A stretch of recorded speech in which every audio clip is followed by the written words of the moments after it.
Hola amigos and welcome. Bienvenido a Spanglish Fantástico. Today la clase is titled La Familia. Describe la familia. So we're describing your family, and the first thing we need to do is start with un poco de vocabulario.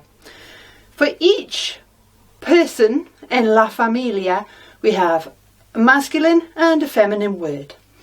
We'll start with la madre, el padre.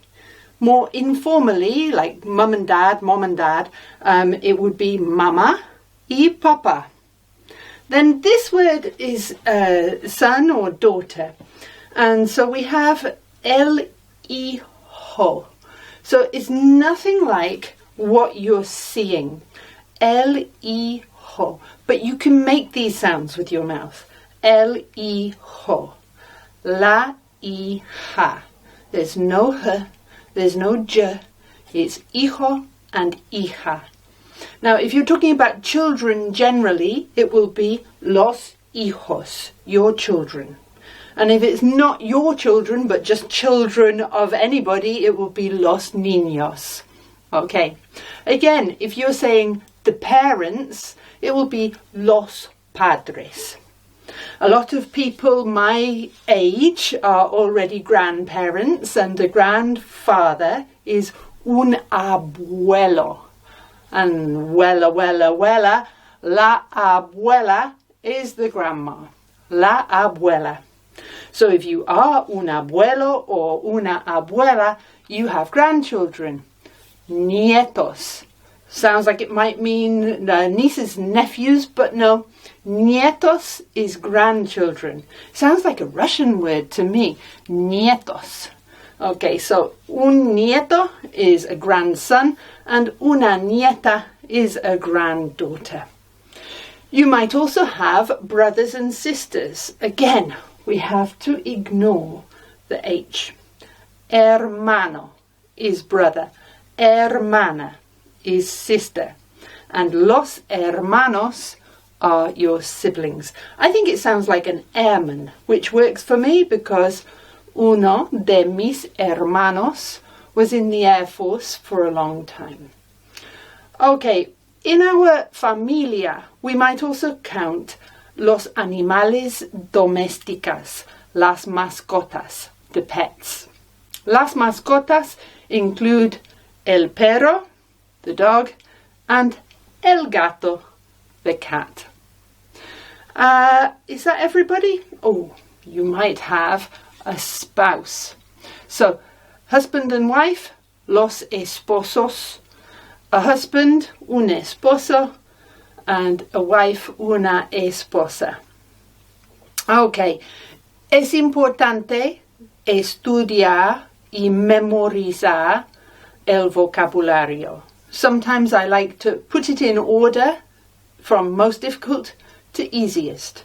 So maybe your most difficult would be abuelo, hermano, hijo, maybe nieto, okay? And maybe your easiest would be madre and padre, familia, perhaps.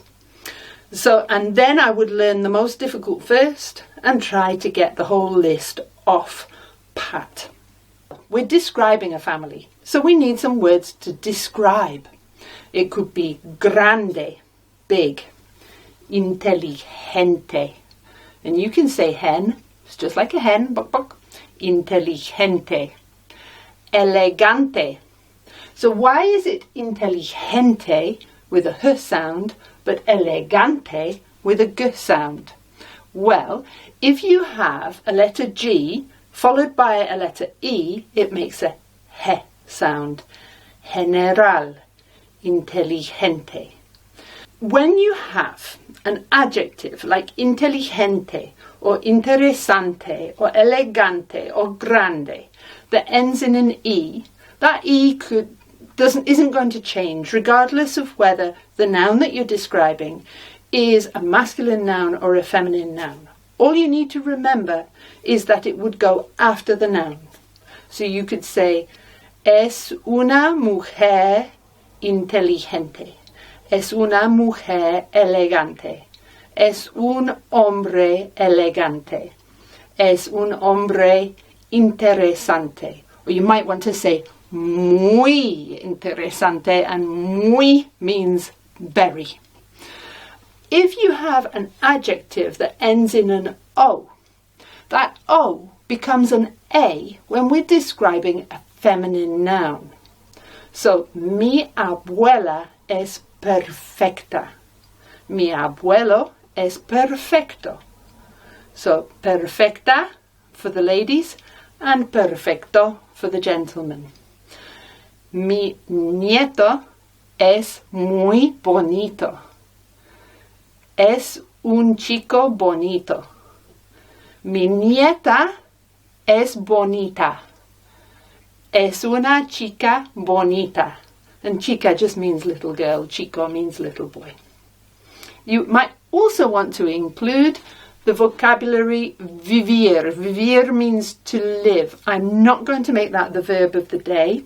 So you could say, yo vivo en Inglaterra, yo vivo en los Estados Unidos, mi hermano vive en Texas, mi hermana vive en Minnesota.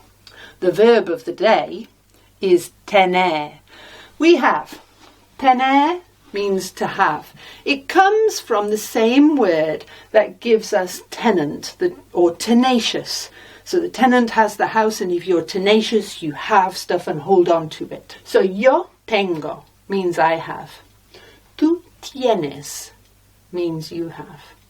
So we can see it's irregular because yo tengo has a G in, but tener does not have a G in. So yo tengo, tú tienes. Él tiene, and it sounds like T-N-A. T-N-A. Ella tiene. Nosotros tenemos.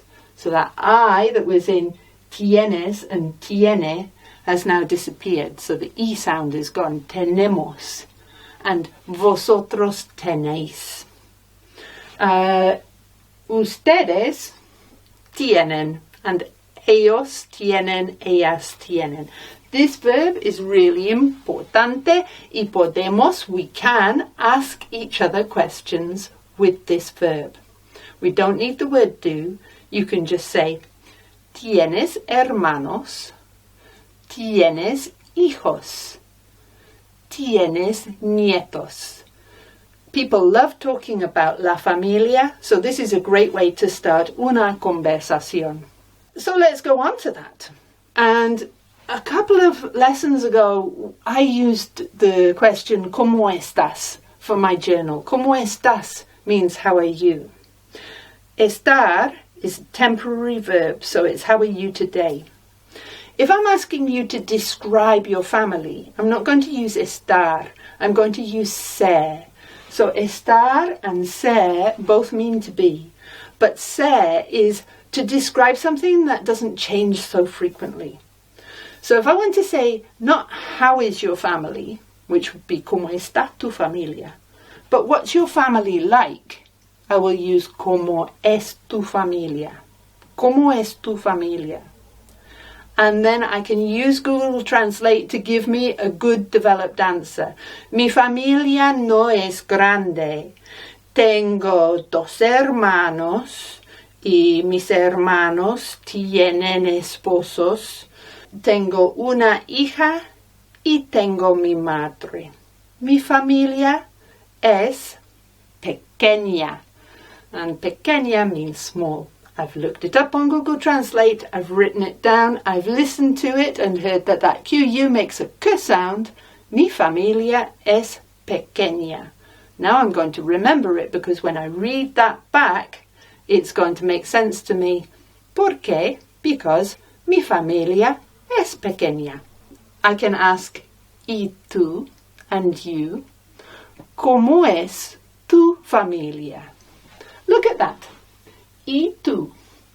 Tú has an accent. Tiene acento. ¿Y tú? And you.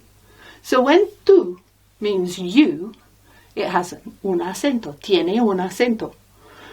When tú means your, it doesn't have an accent, but it sounds the same. ¿Cómo es tu familia? And then you can answer back. I've got lots of questions en mi diario. I don't have todo el vocabulario, but I have una lista de vocabulario. And of course, if you want to make your own list, or if you want to add to mine, you can do that.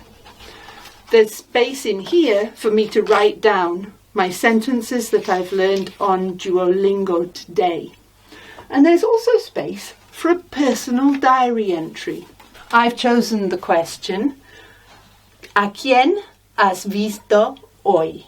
And this means, who have you seen today? ¿A quién has visto hoy? Hoy means today. Hoy no he visto a nadie. I haven't seen anybody, nobody. Not afraid of double negatives in Spanish. Hoy no he visto a nadie. Pero, which means but, pero, más tarde, later on, más tarde, voy a ver a mis amigos. Okay, that's the end of la clase de hoy.